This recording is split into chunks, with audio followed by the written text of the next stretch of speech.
I'm laying face down in the dirt and the lion's on top of me, and how do I fight? You know, I can't even move my arms.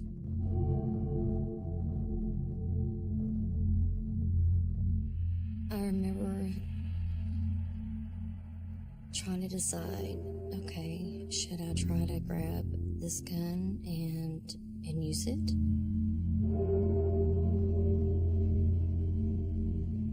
Uppermost in my mind was getting her off of Jim, because I knew she was going to kill him. It was down to split seconds.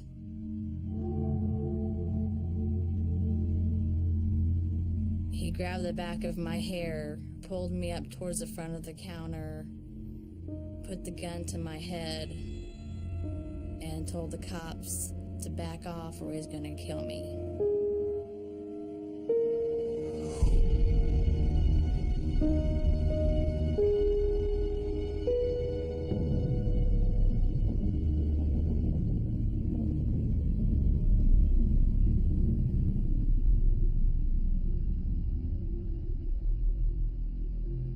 It was approximately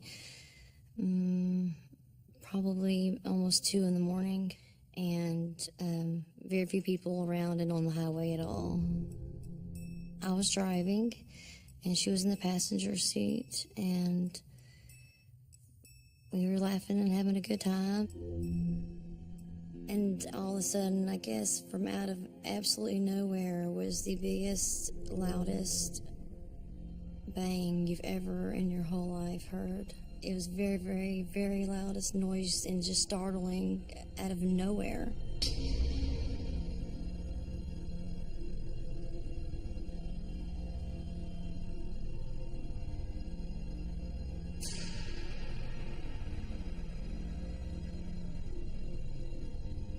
And here I was trying to tell her, it's okay. You know, I'll be okay. A drunk driver's hit me. A drunk driver's hit me, you know. And it took me forever to put it all together, what had happened, you know, and that this man, I mean, that somebody had shot me, you know, with a shotgun.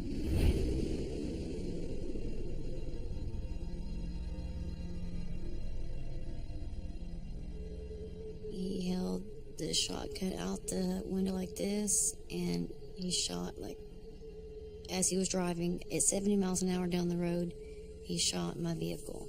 And that's the shot that hit me in the arm. There was so much blood and glass, and the only thing left of my arm was there was a small piece of skin left. The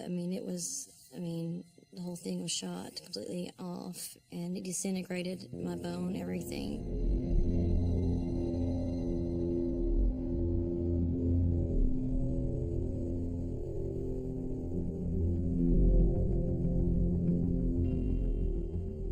She kept screaming, "Oh my God, go, go, go, go, go, go, go." When, of course, I couldn't go. I couldn't see. There was blood everywhere and glass. And I handed her the phone out of my lap, and I told her to call 911. And so she did.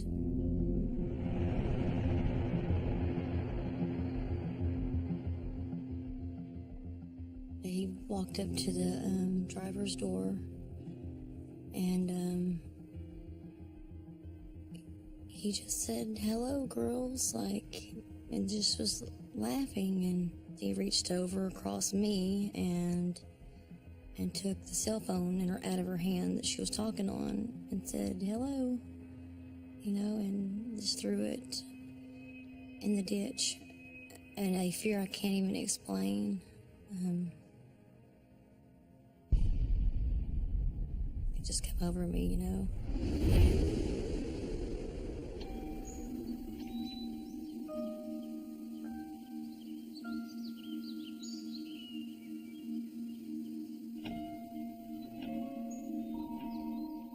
We had gone at approximately 6 miles. It was getting late that day, 3 o'clock, and winter time, it gets dark early. So we decided we better go to the parkway and head down the road, because that way we'd had to get to the car earlier. One of the things we referred to going down is how lucky we were to be able to be up in such a gorgeous area and to be able to be enjoying it.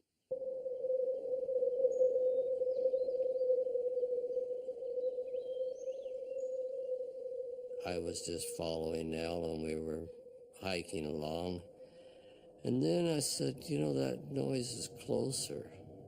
It's a strange sound. I should check. When I said that, the sound was real loud in the gravel behind me, and as I turned, I expected a bike. But instead, I had a mountain lion right smack in my face.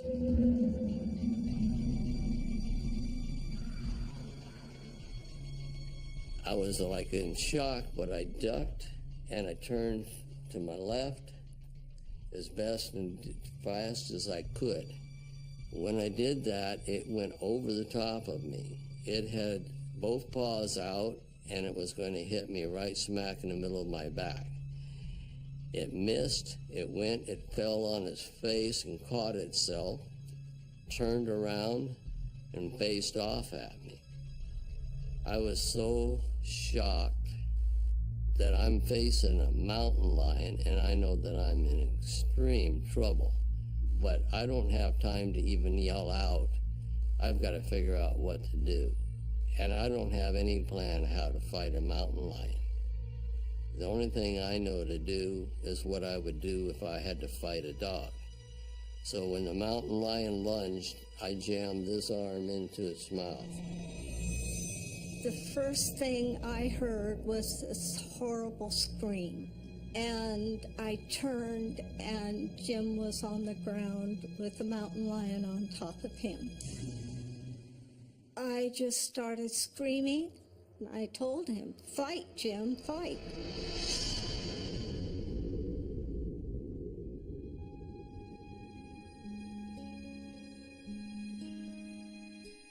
It was 8 o'clock in the morning. I woke my husband up and told him that I had to go to court for a traffic ticket, and I kissed him goodbye and said, "I love you, and I'll be back." I went to the Bigfoot gas station to get me and him some sodas or whatever to take home, and I was gonna run in real fast. There's two women at the front registers, and I was getting ready to pay and walk out. Me and the women heard a commotion outside, like it was an accident. And so we're like, what's going on? What's happening outside?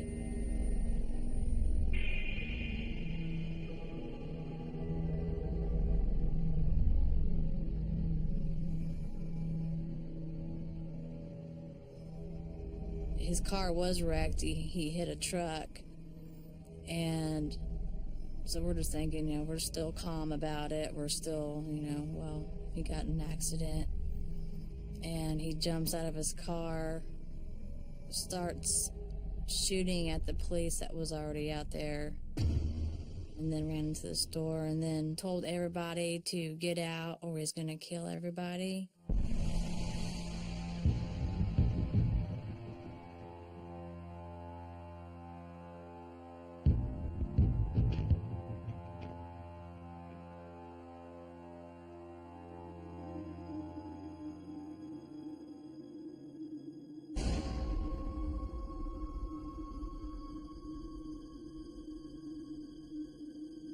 I ran towards the back of the store, and he says, "Hey, you get up here up front."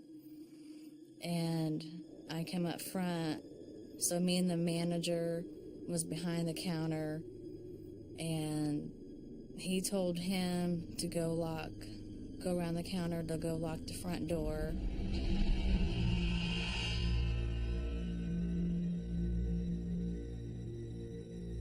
So he actually locked the door, came back around to the back, and ran out the back door, left me all alone in there.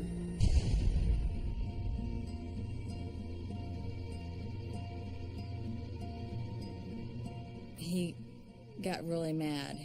He grabbed the back of my hair, pulled me up towards the front of the counter, put the gun to my head, and told the cops to back off or he's gonna kill me.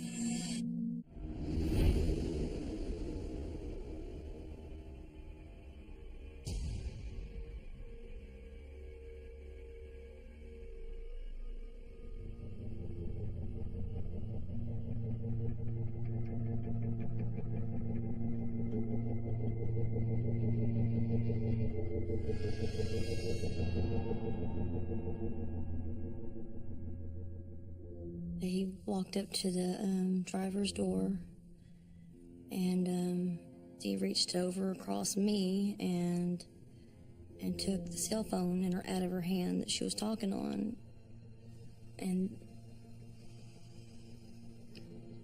he just backed a few feet away from the vehicle, probably not even 2 feet, I guess, away from the vehicle, and he lifted the end of that shotgun up and just looked through the barrel of it.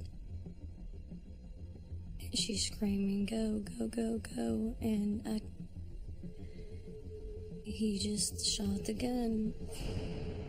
This bullet came out into that shotgun of that barrel and followed me like a tracer right in front of my eyes, and and of course hit her right in the temple and the head, and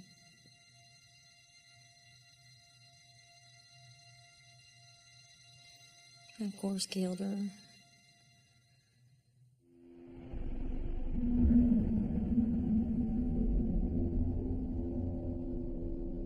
He drug me to his vehicle and threw me in his vehicle. Went back to my car with a duffel bag he had, and was apparently, I guess, going to try to take her body or take her with us. And before he came back, I had taken the shotgun that he had, and it was in the seat of the truck. And here I'm thinking that, hey, I'm visiting to get rid of the only weapon he's got. I took it and threw it out the window, and it landed on the highway.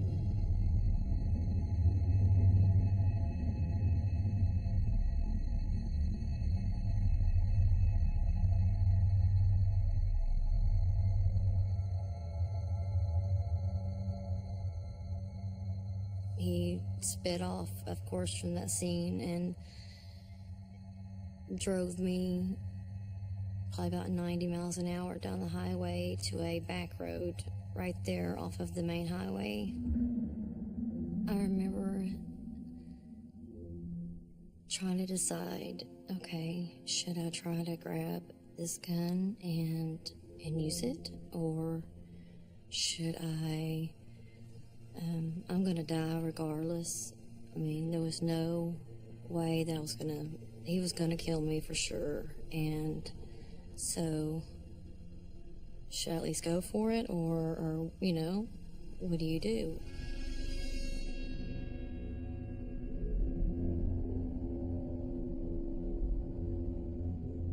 He would hit me, and then he would rage, and then he would just start laughing. I was trying to think maybe I knew him from somewhere. I mean, where did this man even see me from, and what did we do to him, was he mad or think we were somebody else?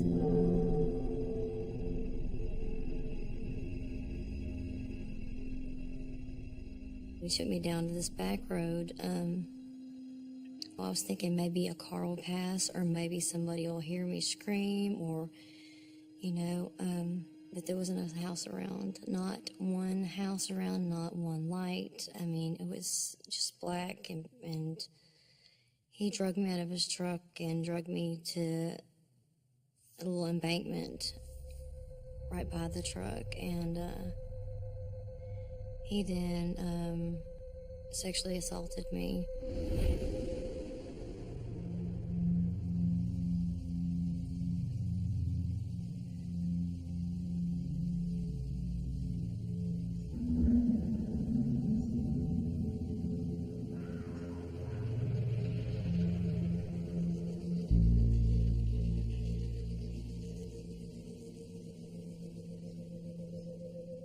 when the mountain lion lunged, I jammed this arm into its mouth. It grabbed it, so it had me right there. Its paw that was up come over and got this arm, tore a big hole into here, tore me across here, and the other arm paw was down. So I swung over top of the claw to hit it in the head. I did, but it just touched it because it caught underneath my arm and ripped my arm open through here. Then it was hanging on my arm and started at me with all 4 feet of claws, which naturally I couldn't hold it, so I went down and it tore the top of my scalp off. That must be when I screamed out, because that like stunned me.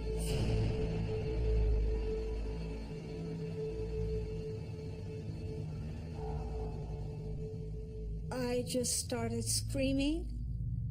I picked up a log that must have been right there. I don't remember looking for a log or anything, and I had one that was about 4 inches in diameter, about 8 feet long, and it was wet, so it was heavy.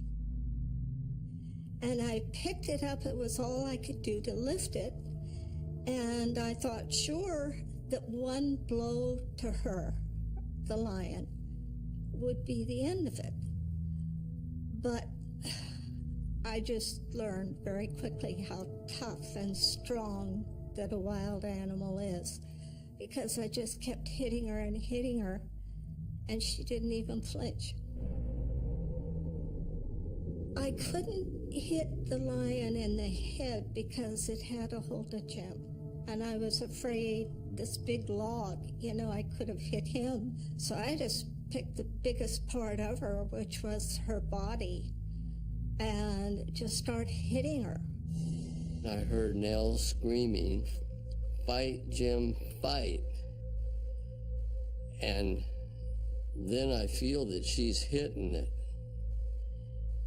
And I'm saying, how? Because I'm laying face down in the dirt and the lion's on top of me, and how do I fight? I can't even move my arms. I saw something white laying beside Jim. At that moment, I didn't have any idea what it was, but it scared me terribly.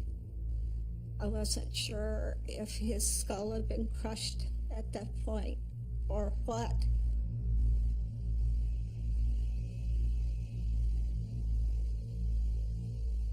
But my instinct took over that there was just no way I was going to let that lion do that. And I wasn't sure, you don't have time to think. That I just kept hitting her and hitting her. And finally I told Jim, I said, "It's not working, Jim."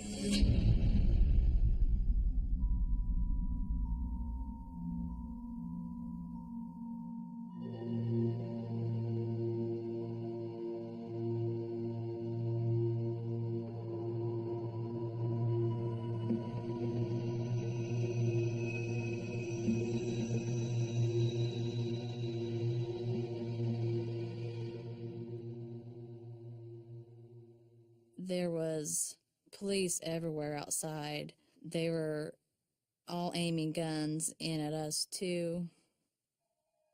There were SWAT teams out there. And just the way he was shooting at police like it was nothing really scared me. He just seemed like that's what he was used to doing. And I told him when he had the gun to my head that please don't do this. I have 5 kids. And that's all I could think about was my kids and my husband and trying to figure out a way to get out of this.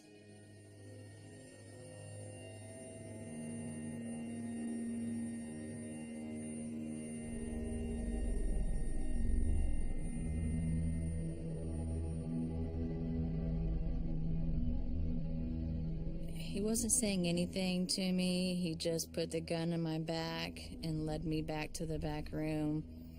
And there wasn't any windows. It was very compact. There was only enough room for 2 computers and chairs. He told me to sit in one of the chairs. Then he started barricading the back door and covering the cameras that was in there. I just sat in the chair thinking what I should do now. What's he gonna do? How do I get out of here? Wondering when or if my husband even knows I'm in there. I just told him, please don't hurt me. I have too many kids to take care of. They're my life. And I need to be there for them, to be their mother.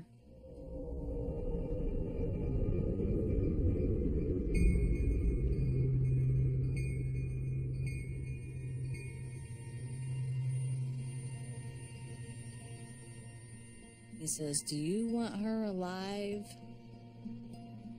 Do you worry about her life? He says, I could kill her any minute.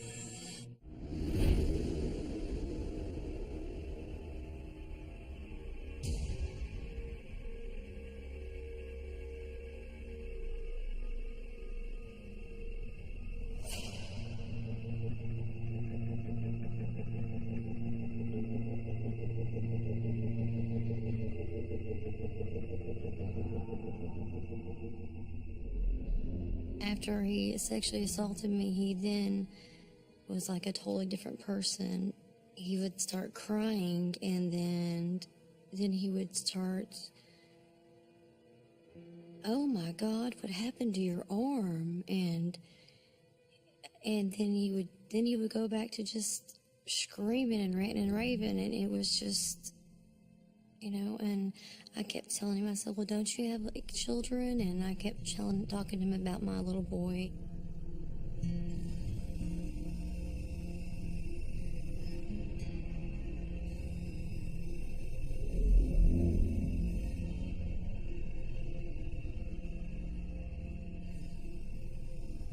And at that point, we had gotten back in the truck, and then I just started rubbing all over him. I've rubbed his leg and was kissing on him and telling him that was great and that was wonderful, and thank you for, this good time. Being affectionate to him and rubbing on him and, pretending to really, really enjoy what had happened, and that I could definitely tell was working. The first time he ever said, what happened to your arm? Oh my God, you're bleeding everywhere. I said, well, I know you just picked me up and you were going to take me to your house, remember? And he just looked at me just like I was crazy or something. And he said, well, no. And I was like, well, yeah, thank you so much. I was like, you didn't see that guy, John, that just shot me? I was like, that man just shot me and was going to leave me out there on the highway, and thank God you came along and you saved me.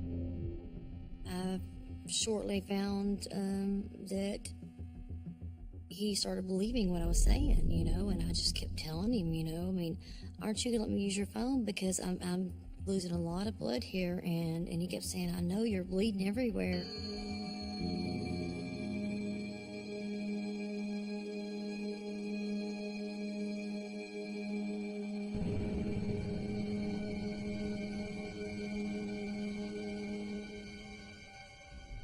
He's like, well, I really have warrants out for my arrest. I really don't need to go back to my house and let you use the phone. I was like, well, listen, I'm going to die, and I know another car saw that guy shoot me, so I really need to use the phone because somebody's going to get to looking for me, I don't really know where that came from. I figured that would be somebody around, and he told me, prior to that, he told me that he lived with his brother, and his family all live around the same area.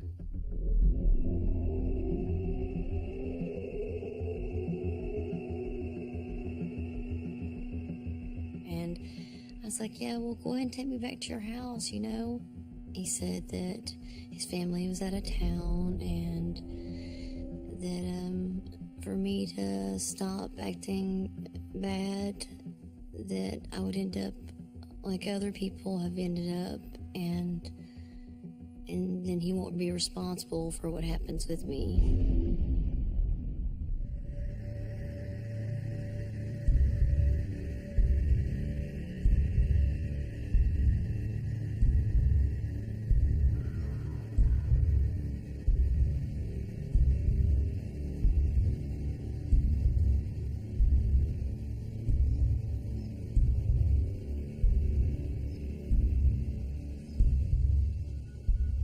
No matter how hard I hit her, she wouldn't let go. And all this time, she had a hold of Jim on his face, his scalp, his head. I knew he'd lost a lot of blood. I was afraid to look at his head. It was awful.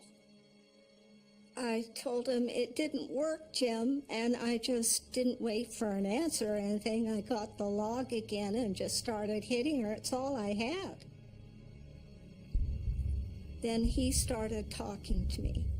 When he started speaking to me, it was like there was a lot to fight for, that he was going to be okay if we could just get her off of him. And I told him, fight, Jim, fight. So I went around and I found his nose. It didn't care that I even stuck my fingers in his nostrils. And so I stuck them in and twisted it, just like thinking of a bull hurting his nose, and I twisted it with everything I had. And it really got mad with that. It did not like that at all. It jumped, took a hold of me in the mouth in the same place, grabbed me, and its teeth and mine were gritted together. And then its eye is this close to me. His pupil is round, and it turns into the cat's eye thing. But it's glaring at me as it did this. Then it shook its head from side to side, and it tore both here and here and here, split them on both sides out, tore the inside of my mouth down under to my chin down below, all loose. Immediately, it went right back onto my head. He was trying to crack my skull, and I kind of realized that, but it's a she, and she's also pausing just to lick on my head.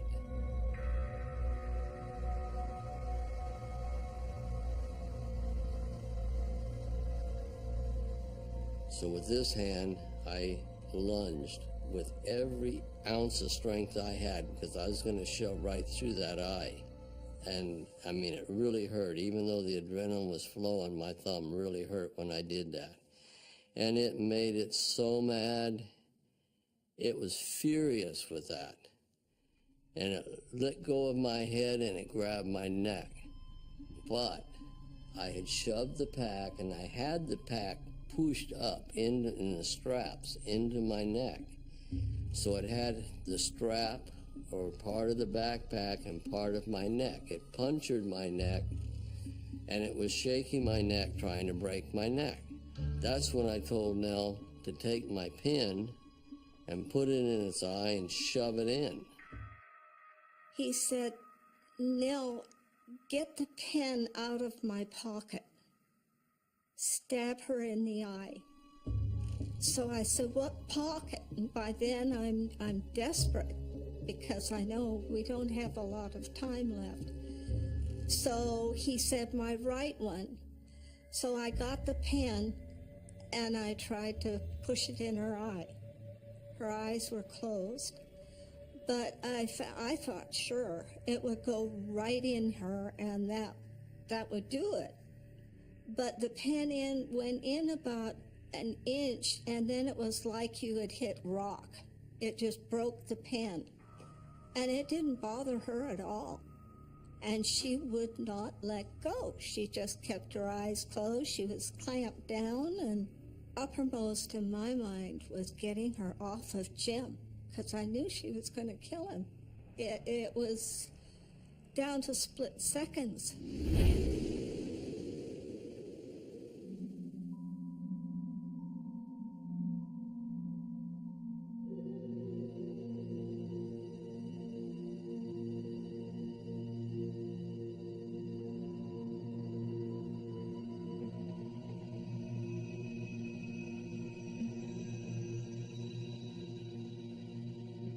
The negotiator on the phone with him, he just kept talking about me.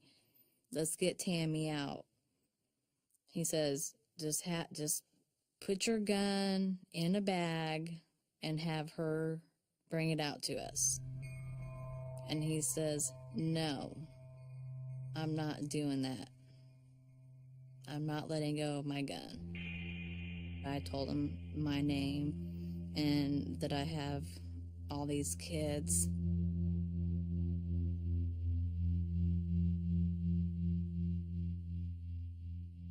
I showed him a picture of my daughter as a cheerleader, and he said that she was beautiful.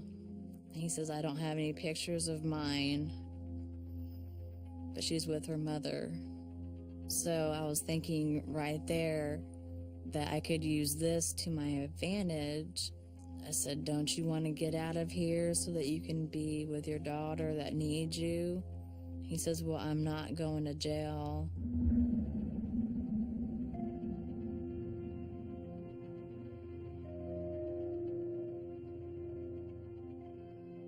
I was scared. You know, of course, he had the gun in his hand the whole time. But we started to talk, and I was hoping, okay, maybe I'm getting a bond with him. Maybe, you know, I'm just thinking of survival.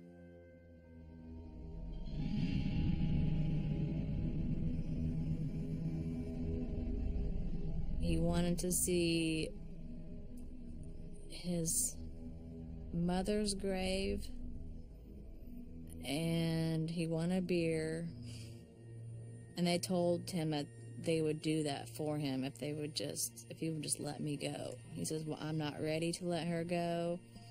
And they asked him, well, what kind of a time period is this going to be? He said, it's just whenever I'm ready, and I'm not going to let her go.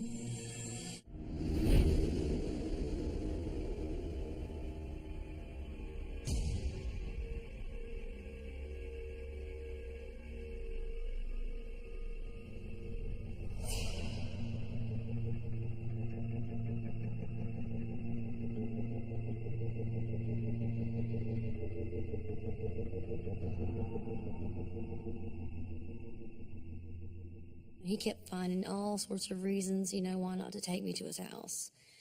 And, but he did take me back there, and when we pulled up to his house, there was not a soul. There was a cemetery.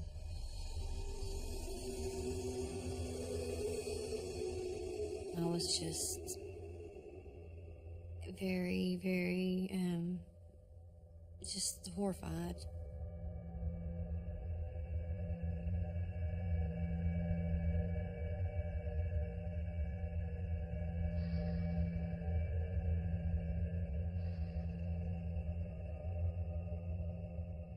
I'll never in my life forget the walk from the cemetery down the hill to where his home and 2 other trailers are sitting.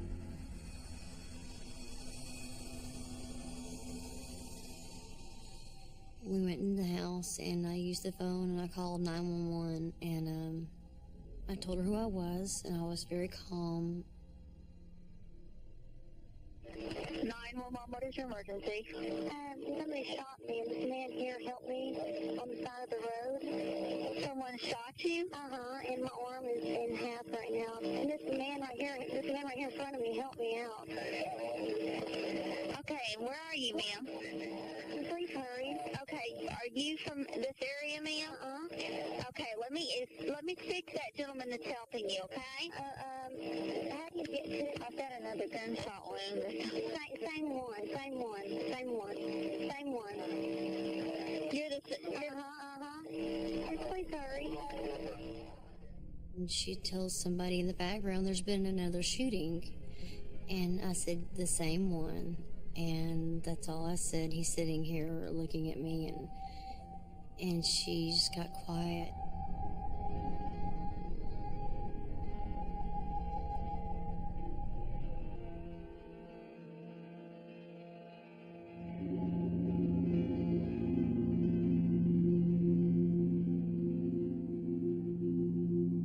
The guy had already told me that he could only have one ambulance, and that was it. That was all that was coming to his house. No law enforcement, nothing. And I was like, well, okay, that's fine. They're gonna be so happy that you have saved my life. You know, you're gonna be the hero of the day.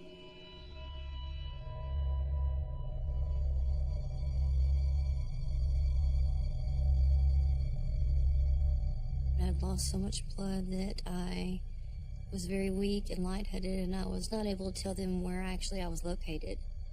And he actually got on the phone with the 911 operator 2 different times and actually was talking to her and gave her exact directions to his home. Do you think they can find it if it's a long driveway? I don't know if they can or not. That's why I want to walk to the end of the road. Okay. I don't know. It's right before the cemetery. Okay, they should be able to find it. It's kind of a ways out there, and then it takes them a few minutes to get there is all. And how's she doing? Is she getting pain or anything? I know she said she lost a lot of blood. She acts completely okay, but Does I she? know she's scared out of her wits. Yeah. Because I'm the one that picked her up, and I'm scared to death because I got blood from head to toe. We are doing a great job, okay? The ambulance is not far from you, all right? And it was just like he had not done anything, and he really believed that this other man had shot me.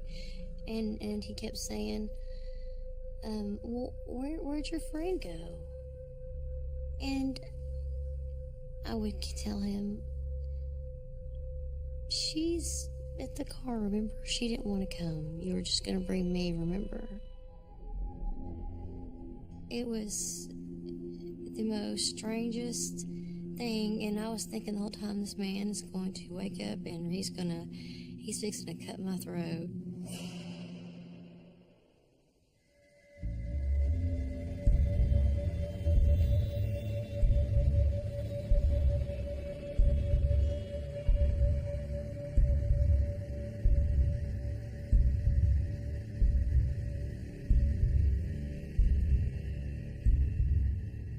It's desperate that I get it off my head.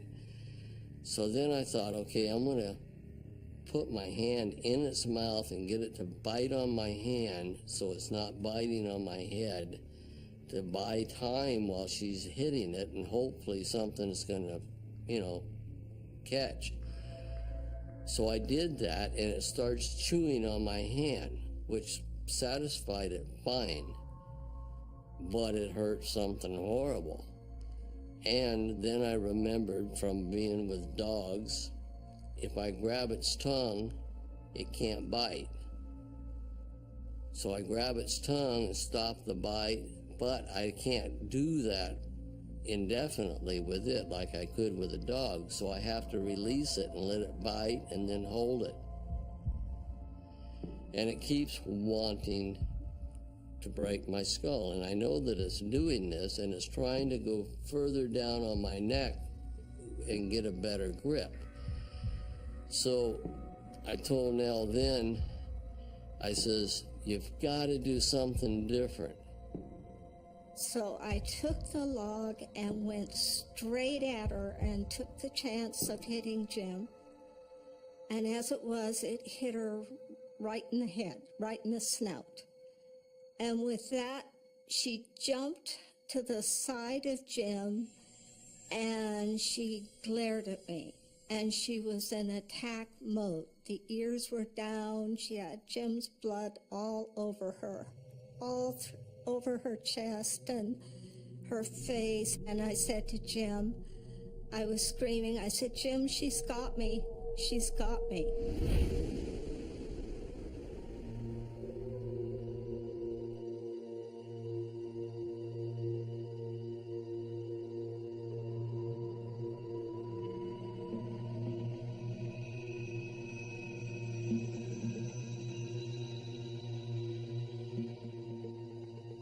He was sitting there tapping the gun on his head.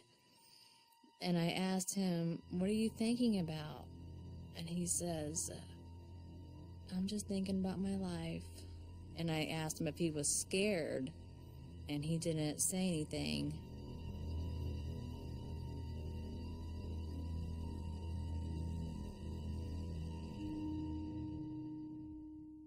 I started trying to push him myself to say, I need to get home, I have a family, I need to cook dinner, I have so many things I need to be doing at home rather than being in here, so just let me go.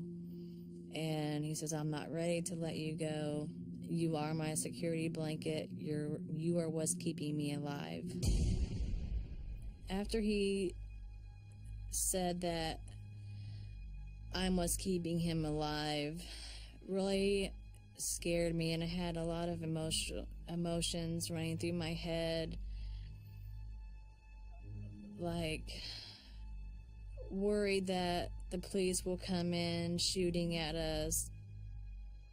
I was praying to God, please don't let me die.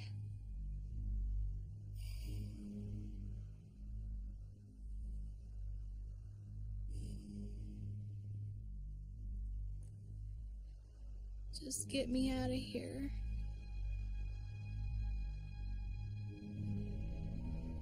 I told him that in case something happened, I'd like to write something to my husband and my kids. He allowed it, but he watched what I was writing, so I made it very short and simple. I just wrote all my kids' names all over the paper and said, "I love you all forever."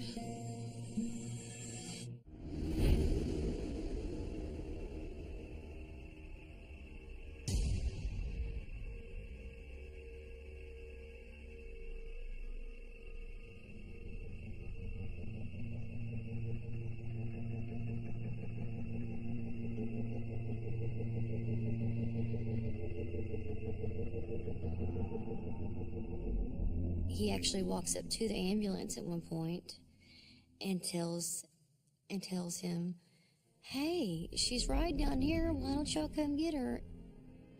And he just walks back in the house and says, "Well, the ambulance is down there, but I don't know what they're doing."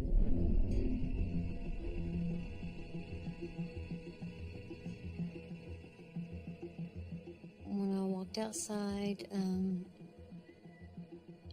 he was right behind me, and I remember fixing to walk up this hill, and I wasn't for sure if it was trees or something like moving kind of, and I thought, well, maybe I'd lost so much blood that I was seeing things.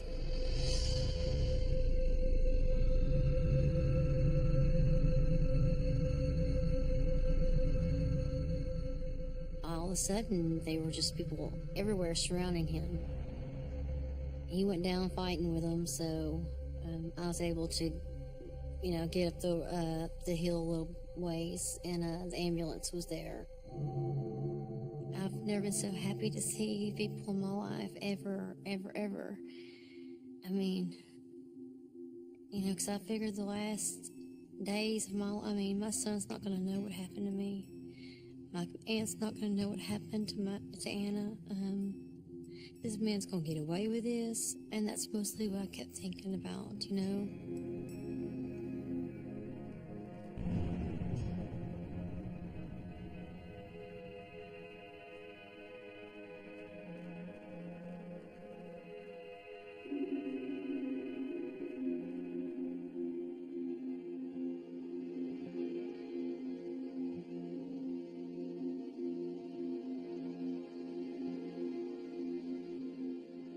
I know that God has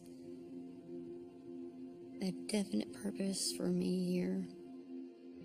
I should not have made it through that night whatsoever. That is by a miracle that I'm standing here and breathing here and living right now.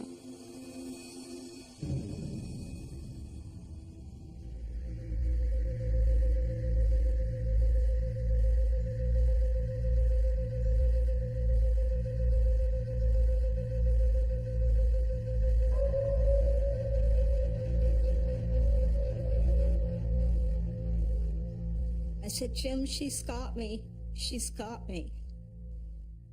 And he raised up on his elbow, and then I looked at her, and I raised the log as high as I could and just screamed as loud as I could. And miraculously, she just looked at me and walked off.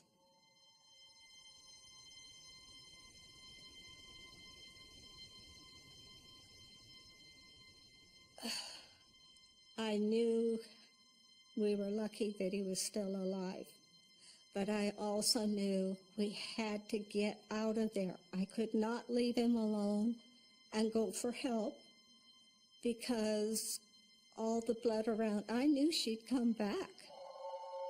I went to him real fast. I said, Jim, get up, get up. He said, I'm tired, I'm tired. I said, I know, but we've got to go. We've got to get out of here. And I had no idea how far Jim could make it.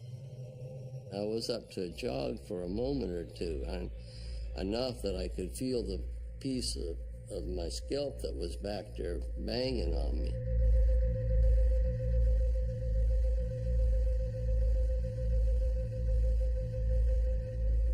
I laid him down a few feet from the road, and I said, cell phone won't work. We're just going to have to wait until a car comes. Finally, a car did come, and I ran out in the middle of the road, and I pointed to Jim, and I said, I need help. I said, please, it's a mountain lion attack. Please, I need help. And he just drove around me and went on. And I said, you know what, Jim? I said, the next car that comes, they're going to have to run me down because I'm not going to let the next one go by.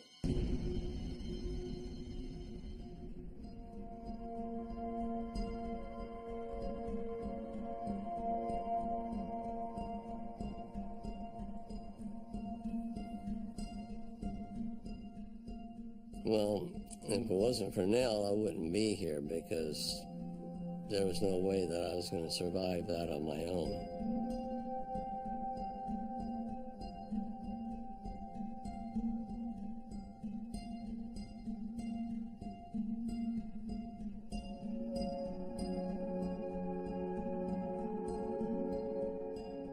With her, I knew I had a chance. So with the two of us, and that's the way she always puts it, that the two of us fought together to win the fight and, to survive.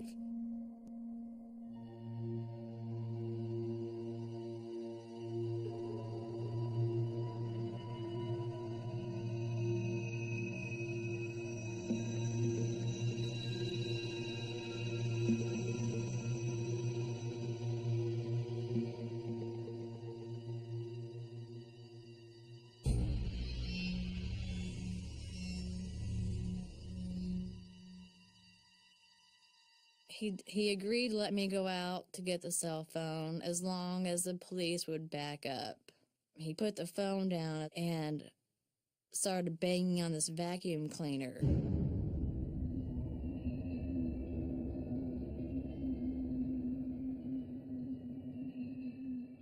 I opened that door. I saw a cell phone right in front of the door. I had enough time just to grab it. The SWAT team was trying to come for me to grab me. They couldn't get to me. He pulled me back into the store. He shot over my head towards the SWAT, and I told him, stop shooting over my head. I hear the side back door explode. The SWAT team come bursting in the front door and the back door at us, shooting. And I'm trying to lay down, as far as I can and try to cover my head, but what I was holding on to had holes all in it, and I just kept screaming, stop shooting, I'm right here, I'm right here. And after I got done saying that, the gunfire stopped, and I looked down, and he's laying on my right leg with a bullet wound that I could see in his neck.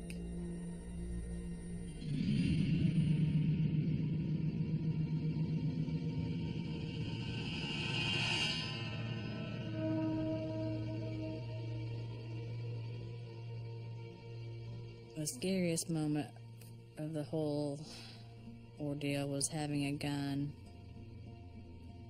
at my head, not knowing if he's gonna pull that trigger, and immediately it was my kids' faces that showed up in my head, and my husband.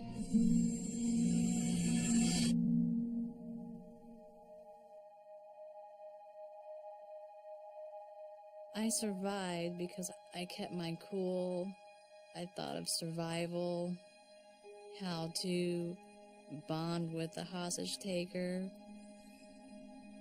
and it worked.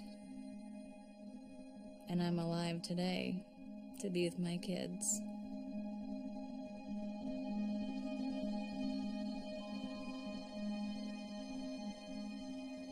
I survived because my wife was a very wonderful person and very devoted, and that's how I survived, with us fighting together as a unit.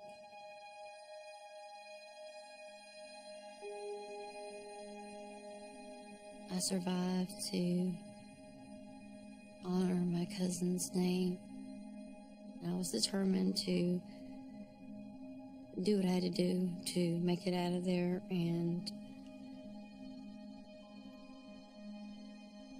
I'll come out of this alive. I'm here, and I'm gonna be okay.